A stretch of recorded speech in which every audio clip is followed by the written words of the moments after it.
Logos Academy students and families, congratulations on making it to the last day of school.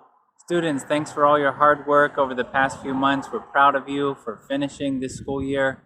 Parents, thanks for your cooperation with us. Let's take a little time to celebrate completing this school year. As our school year draws to a close, remember, students, take time to dream and create. We were made to wonder. Take time to get lost in the words of a book or in the patterns of nature. We were made to learn. Please consider how you will love your community this summer. God created us to serve. We will miss you. We love you and hope you have a fantastic summer. We miss you. I hope you have a great summer. Miss seeing you guys. Have a great summer. Hey, super kids. Have a super duper summer. Have a great summer. We love you and we miss you.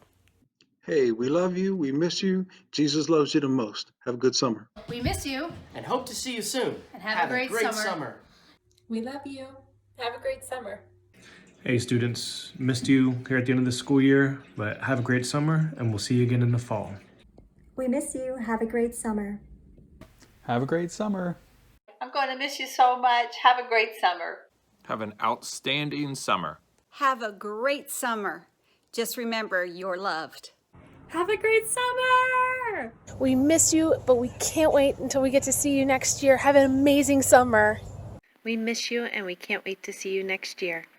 We love you. I hope you guys are able to enjoy your summer to the max. I wish everyone to be healthy and safe. God bless you. Have a great summer. We'll miss you. Hello, everybody. It's me, Mr. Wade, and I'm sad to say we conclude our chapel services today for the year 2019-2020. And I just want to conclude with a word of encouragement entitled, God's wisdom is absolutely what I need. God's wisdom is absolutely what I need. And I'll be reading from Proverbs 1 from the New Living Translation, starting at verse 1, and it reads, These are the Proverbs of Solomon, David's son, king of Israel. Their purpose is to teach people wisdom and discipline, to help them understand the insights of the wise. Their purpose is to teach people to live disciplined and successful lives, to help them do what is right, just, and fair. These proverbs will give insight to the simple, knowledge and discernment to the young. Verse 7 says, Fear of the Lord is the foundation of true knowledge, but fools despise wisdom and discipline. Verse 8 says, My child, listen when your father corrects you. Don't neglect your mother's instruction. And then verse 10 says, importantly, My child, if sinners entice you, turn your back on them.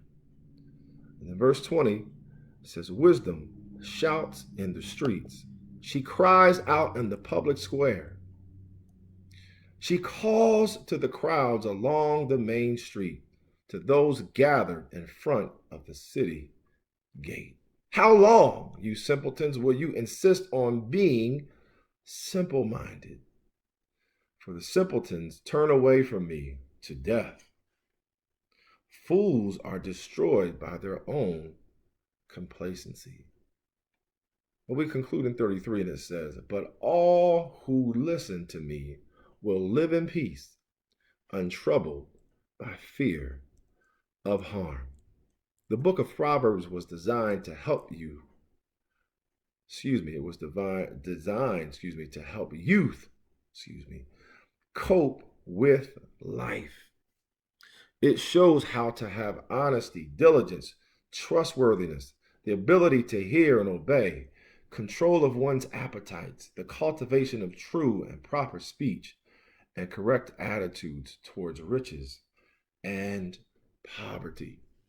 An attitude of awe and reverence towards God, however, is necessary to receiving the knowledge of God and his wisdom. Proverbs chapter 1 reflects the weaknesses of youth, addressing simple-mindedness, lack of prudence, and youthful characteristics of impulsive and emotional behaviors, those we still see in people today. Wisdom to me is like fruit, like the sun and water to a barren tree. Who better to hear wisdom from in this text than Solomon, who had made some costly mistakes? I just want to tell you, when your parents are telling you to do something and giving you wisdom, please do it. They may not be able to tell you all about their mistakes, in fear of the fact you might not be able to handle the things they may have to share and their experiences that they have gone through. But listen to the wisdom that they have to share to you. It's important to follow and listen to wisdom also, even if you're an adult. There are some people who refuse to wear masks. Only if they knew the government officials can't tell us all they know. Sometimes we have to just listen, lest we make huge mistakes. Like your parents, and somewhat like the government, God is not going to tell us everything. He's just not. And this is for your good. So he gives us wisdom. Here in our text, I want to point out some benefits of wisdom. I mean, you guys have been going through so much. Why not leave out this year a little bit stronger with some wisdom from the Lord? Number one, wisdom can save you from some personal situations. Well, how, Mr. Wade? Here's how. In verse 10, it lets us know when sinners entice you from using wisdom that you know, get away from them. And who better to tell us this than Solomon, who didn't get away from those who enticed him from disobeying and displeasing God. Number two, wisdom adds godliness to who you are. In verse 8 and verse 10, you see God speaking through Solomon saying, my child, my child. And God is speaking through him things to tell us how to be godly so that we can be on earth just like him. Finally, number three, God's wisdom will give us wisdom to fight through the complexities of our day. Verse 32 says, fools are destroyed by their own complacency, which means fools are people who just refuse to do things God's way and follow God's wisdom. And because they are foolish in that way, they then sooner or later are destroyed. I just want to leave you with this closing thought as I go. God's wisdom is the difference maker in your success as you grow. God's wisdom will save you from things and people you just don't know. God's wisdom is seen in creation through Jesus Christ, and his word is provided for us to read. And last but not least, run your race in life always knowing God's wisdom is absolutely what I need. God bless you. I want you to have a great summer. Seniors, congratulations. God is with you. God bless you. Peace.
One of our foundational scriptures is Isaiah 61, 1 through 4. The Spirit of the Lord God is upon me, because the Lord has anointed me to bring good news to the poor. He has sent me to bind up the brokenhearted, to proclaim liberty to the captives, and the opening of the prison to those who are bound, to proclaim the year of the Lord's favor and the vengeance of our God, to comfort all who mourn, to grant to those who mourn in Zion, to give them a crown of beauty instead of ashes, the oil of gladness instead of mourning, the garment of praise instead of despair, that they may be called oaks of righteousness, a planting of the Lord. For the display of his splendor, they shall build up the ancient ruins. They shall raise up the former devastations. They shall repair the ruined cities and the devastations of many generations. And this year, our school theme was a very important one for us all to remember as we get ready to go into the summer and always. See what great love the Father has lavished on us, that we should be called children of God. And that is what we are. The reason the world does not know us is that it does not know him. Hey Logos Academy students, this year has not been like any other year in our past, and here we are still at home and we're ending up our school year. That being said, I want to assure you that God loves you, that God is in control, and he's going to watch over you. So I want to just pray for us as we wrap up and pronounce a blessing over you. So will you join me in prayer? God Almighty, thank you for our students, for their families, and for this school year, even though we thank you with the reality that this year has been very different than any other year. And yet you are good and you have been in control and you have shown us your love in Jesus Christ. And so we pray now for our students as they begin to go into summer, that you'll watch over them, you'll protect them, that you'll guard their minds and their hearts in Jesus Christ, and that you'll bless them. And we so look forward to being back together. We look for your blessing for that. We pray for wisdom and for all that we need. We know that you will take care of us. We ask in Jesus' name, amen. And so this is a blessing from the Old Testament for you. The Lord bless you and keep you. The Lord make his face shine upon you and be gracious to you. The Lord lift up his countenance upon you and give you his peace. God bless you.